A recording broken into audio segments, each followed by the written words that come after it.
Hello दोस्तों, welcome to my channel. तो आज हम बात करेंगे न्यू चाइनीज BL सीरीज गो जिन नैन क्यू के एपिसोड 6 के बारे में। अगर आज के एपिसोड की बात करें तो आज का एपिसोड बड़ा ही इंटरेस्टिंग और बहुत ही ज़्यादा मज़ेदार होने वाला है। तो चलिए आज के एपिसोड की शुरुआत करते हैं। अगर आप मेरे चैनल पर नए हैं तो प्लीज़ सब्सक्राइब ज़रूर कीजिएगा। एपिसोड की शुरुआत में दिखाया जाता है किस तरह वेन्हे और गो हाजू एक साथ बेड पर लेटे रहते हैं और तभी गो हाजू उठ जाता है और जैसे ही वेन्हे को अपने पास सोता हुआ देखता है वो शॉक्ड हो जाता है। तभी गो हाजू अपने ओठों को टच करता है और तुरंत बाथरूम की तरफ भागता है और जैसे ही बाथरूम में आता है वो अपने लिप को साफ करता है और सोचता है मैं उससे नफरत क्यों नहीं कर सकता हूँ, वो मेरे इतने क्लोज क्यों बैठा है और क्यों सो रहा है। गो हाजू को समझ ही नहीं आता है। वो अपने लिप में से उन लिपस्टिक को साफ करता है और कहता है वो तो उस औरत का बेटा है, मैं उससे नफरत क्यों नहीं कर पा रहा हूँ। और तभी गो हाजू बाहर आ जाता है और जब वो अपने रूम में आता है तो देखता है किस तरह वेन्हे अपना फेस इस तरफ मोड़ लेता है। गो हाजू वेन्हे को देखता है और ऐसा लग रहा था कि गो हाजू को धीरे धीरे वेन्हे से प्यार भी होने लगा है। तभी गो हाजू कहता है मैं इसे देख क्यों रहा हूँ, क्या इस वजह से क्योंकि मेरे और वेन्हे के अंदर एक ही पिता का खून बह रहा है। तभी गो हाजू को याद आता है किस तरह वेन्हे के साथ जब मैं पहली बार मिला था तो वेन्हे के साथ हर बिताए हुए पल को याद करता है। गो हाजू वेन्हे के फेस को टच करता है और उसे छूता रहता है। तभी वेन्हे की आंखें खुल जाती है और वो भी काफी घबरा जाता है और तभी वो तुरंत भागने आता है और कहता है मुझे माफ कर दो, मैं सच में यहाँ पे सोना नहीं चाहता था, मुझे कल रात नींद लग गई थी, मुझे सच में माफ कर दो। तभी गो हाजू कहता है रुको, तुम यहाँ पे मेरे कमरे में क्या कर रहे थे। वेन्हे चुप हो जाता है। गो हाजू कहता है इतना ही नहीं, मेरे बेड पर क्या कर रहे थे। वेन्हे काफी ज्यादा डर जाता है और तभी गो हाजू कहता है क्या मुझे बताओगे। तो वेन्हे कहता है मुझे तुम्हारे कमरे से कुछ आवाज आ रही थी और मैं तुम्हें चेक करने के लिए जब आया। और ये सुनकर गो हाजू कहता है तुमने कल कमरे में क्या देखा था। वेन्हे कहता है कल रात तुम जमीन पर लेटे थे। ये सुनकर गो हाजू कहता है बस करो, मुझे नहीं कुछ सुनना है। और तभी वेन्हे कहता है मुझे माफ कर देना, ये सब मैं अपनी वजह से नहीं कर रहा था, ये सब गो लेंग के कहने की वजह से किया। ये सुनकर गो हाजू कहता है तुम्हारा कहने का मतलब क्या है। वेन्हे बताता है किस तरह उसने उसको एक डिब्बा दिया था जिसको मिलाने के लिए वो ड्रिंक में कहा था। ये सुनकर गो हाजू कहता है तुमने क्या किया था। मैंने बोलता है मैंने इतना ही नहीं, मैंने कमरे में तुम्हारे सारे ड्रिंक में मिला दिया था। ये सुनकर गो हाजू कहता है क्या तुमने ये क्या किया और क्या तुम ये पैसों के लिए कर रहे थे। तभी वेन्हे कहता है नहीं, मैं बस स्वार्थ के लिए कर रहा था क्योंकि तुमने जो मेरे साथ किया है मैं उसका बदला लेना चाहता था। ये सुनकर गो हाजू मुस्कुराता है और कहता ओ मेरे छोटा भाई मुझसे बदला लेना चाहता है। गो हाजू मुस्कुरा कर कहता है ऐसा लग रहा है कि मैं किसी सांप को पाल रहा हूँ जो अपने ही मास्टर को काटना चाहता है। और तभी वेन्हे कहता है मैं बस तुमसे बदला लेना चाहता था और कुछ नहीं। गो हाजू कहता ओ ऐसी बात है। और तभी वेन्हे कहता है मुझे माफ कर दो, आगे से बिल्कुल भी ये नहीं होगा। तभी गो हाजू एक थप्पड़ वेन्हे को खींच कर मारता है और कहता है अगर आज के बाद मैंने कभी भी तुम्हें गलती करते हुए पकड़ लिया और गो लेंग के साथ काम करते हुए तो मुझसे माफी मत मांगना और हाँ मैं कभी तुम्हें छोड़ूंगा नहीं। गो हाजू कहता है अगली बार तुम्हें बहुत ज्यादा पछतावा होगा कि मैंने तुम्हारे साथ क्या किया है, तो ये सोच लो। और तभी वेन्हे कहता है मुझे माफ कर दो, अगली बार ये कभी भी गलती नहीं होगी। दूसरी तरफ दिखाया जाता है जियांगान और गोलेंग को किस तरह गोलेंग अपने कपड़े पहनता है और जियांगान रोता रहता है।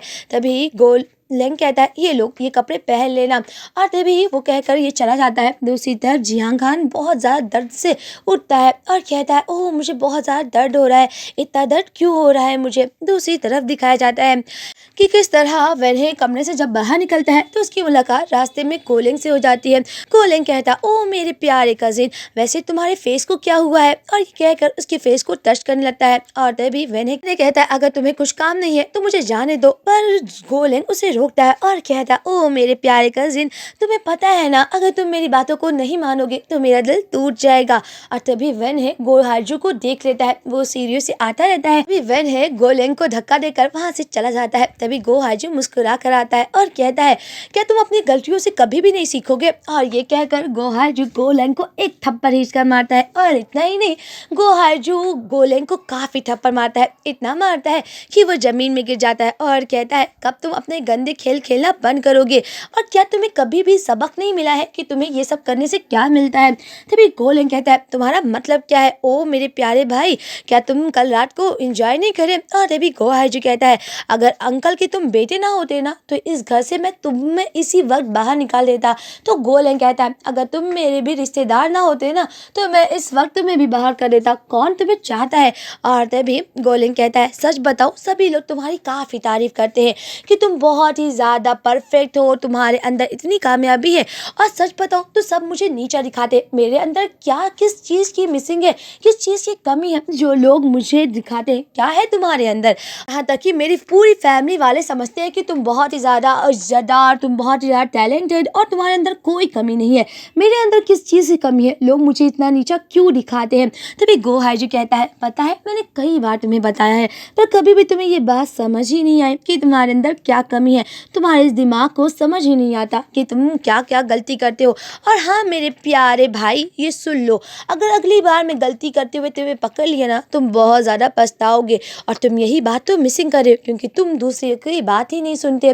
तभी गोलेंग गो हाइजू का कॉलर पकड़ता है और कहता है, एक दिन मैं तुम्हें ज़रूर सबक सिखाऊंगा और मैं तुम्हें बहुत ज़्यादा मारूंगा। तो गो हाइजू कहता है, ये मत सोचो कि मैंने कल रात की तुम्हें सारी गलती माफ़ कर दी है। ये कहकर गो हाइजू गोलेंग को धक्का देकर चला जाता है। दूसरी तरफ दिखाया जाता है, दूसरी तरफ गो हाइजू अपने अंकल से बात करता रहता है, यानी कि गोलेंग के पिताजी से, और कहता है कि अंकल आप चिंता मत कीजिए, हम लोग ये प्रोजेक्ट संभाल लेंगे। और हाँ मुझे लगता है गोलेंग आजकल बहुत ज़्यादा झूठ बोलने लगा है, और हाँ आप चिंता मत कीजिएगा। ये कहकर गो हाइजू अपने अंकल का फ़ोन काट देता है। तभी वहाँ पर गोलेंग आ जाता है। गो हाइजू कहता है, गोलेंग तुम्हें प्रोजेक्ट के लिए जाना होगा। ये सुनकर गोलेंग कहता है, मैं उस इशू को हैंडल नहीं करूँगा, मैं बहुत बिजी हूँ और मैं नहीं जाऊँगा। और तभी गो हाइजू मुस्कुराता है और कहता है, ओ तुम भूल गए हो 3 साल पहले क्या हुआ था? क्या तुम सच में अपनी गलतियों से नहीं सीखे हो? और तभी गोलेंग कहता है, तुम्हें क्या लगता है तुम मुझे धमका लोगे तो ये काम मुझ पर कर देगा? तो गो हाइजू कहता है, पता है अंकल को नहीं पता है कि तुम किसी को किडनैप करके घर में बंद करे हो, और अगर ये बात अंकल को पता चल जाएगी तो क्या होगा ये तो तुम ही जान लो। और तुम्हें याद है ना अगली बार उन्होंने तुम्हें कितना मारा था तुम्हारी गलती के लिए, तो मुझे मत कहना कि मैंने तुम्हें वार्न नहीं किया है। और तभी गोलेंग कहता है, तुम्हारी खैर नहीं, हाँ मैं जान गया हूँ, मुझे जाना है और मैं ये काम कर लूंगा। और तभी गो हाइजू कहता है, अच्छी बात है तुम्हें ये बात समझ आ गई। वो दोनों बात करते ही रहते हैं कि तभी वहाँ पर जियांग खान आता है, जो कि एक नौकरानी के कपड़े पहन कर आता है। ये देखकर गोलेंग उसे मुस्कुराता है और उसे अपने पास बुलाता है और कहता है, घुटनों पर बैठ जाओ और मुझे वाइन दो। और तभी जियांग खान उसे वाइन देता है। और तभी गोलेंग उसके कान के पास कहता है, मुझे मास्टर बुलाओ। और तभी जियांग खान उसे मास्टर बुलाता है। और यहीं पर इस एपिसोड का एंड होता है। मिलते हैं नेक्स्ट एपिसोड की एक्सप्लेनेशन के साथ। अगर आप मेरे चैनल पर नए हैं तो प्लीज सब्सक्राइब जरूर कीजिएगा।